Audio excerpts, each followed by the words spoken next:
বলিউডের মিস্টার খিলাড়ি খ্যাত অক্ষয় কুমার হার মানতে জানে না এই বলিউড সুপারস্টার। একের পর এক ফ্লপ ছবির ধাক্কায়ও মনোবল হারাননি তিনি। সম্প্রতি এই নিয়ে কথা বলেন অক্ষয় কুমার। বিস্তারিত থাকছে ডেস্ক রিপোর্টে।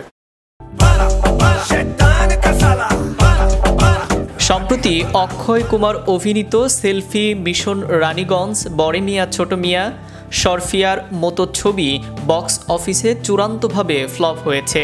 কিন্তু এবারই কি প্রথম? না, এর আগেও এরকম দুর্দিন দেখেছেন তিনি।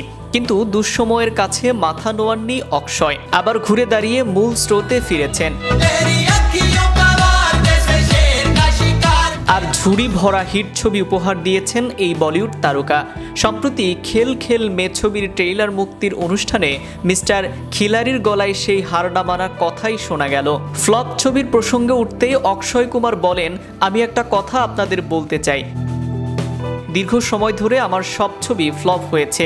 এ কারণে ইন্ডাস্ট্রি থেকে কিছু মানুষ এমন সব মেসেজ করেছেন, মনে হচ্ছে আমি মরে গেছি, আর আমাকে শ্রদ্ধার্ঘ বার্তা পাঠাচ্ছেন। আরে আমি মরে যাইনি, চিন্তা করো না, আমি আবার ফিরে আসব, আর যা হয় তা ভালোর জন্যই হয়। এই বলিউড তারকা আরও বলেছেন, আমি বেশি ভাবি না, আমার 4-5টা ছবি চলেনি, একজন আমাকে মেসেজে আবার ফিরে আসার কথা লিখেছেন।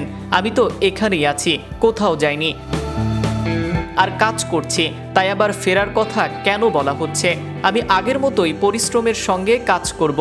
আমি সকালে উঠি, শরীর চর্চা করি, এরপর কাজে বেরিয়ে যাই। আর কি চাই ভাই? আমি তো কাজই করছি, আমি নিজের দামে টাকা কামাই, আমি নিজের দমে টাকা কামাই, কারো থেকে কখনো কিছু চাইনি। আমি আমার জীবনের শেষ দিন পর্যন্ত কাজ করে যাব। আমাকে যতক্ষণ পর্যন্ত না কেউ গুলি করে মারছে ততক্ষণ আমি কাজ করে যাব। ব্যাস, শুধু এতটুকুনি বলতে চাই। উল্লেখ্য, মৎসর আজিজ পরিচালিত খেল খে মে ছবির 15ই আগস্ট মুক্তি পাবে। এই কমেডি থ্রিলার ধর্মী ছবি অক্ষয় কুমার ছাড়া ফারদিন খান, বাণী কাপুর, তাপসী পান্নু, আদিত্য শীল, এমি ভির্ক, প্রজ্ঞা জয়সওয়াল অভিনয় করেছেন। এই ছবির মাধ্যমে 14 বছর পর ফারদিন বড় পর্দায় ফিরেছেন। সম্প্রতি খেল খেল মে ছবির ট্রেইলার মুক্তির অনুষ্ঠানে তাপসী পান্নু ছাড়া বাকি সব অভিনয় শিল্পী ও পরিচালক উপস্থিত ছিলেন। ছবির ট্রেইলারে দেখা গেছে কিভাবে মোবাইলকে ঘিরে এক খেলা খেলতে খেলতে প্রত্যেকের জীবনের গোপন কথা ফাঁস হয়ে যাবে, আর তাদের বৈবাহিক জীবনে চরম বিপর্যয় নেমে আসবে। নাইম আহমেদ, চ্যানেল ইউরোপ, বিনোদন ডেস্ক।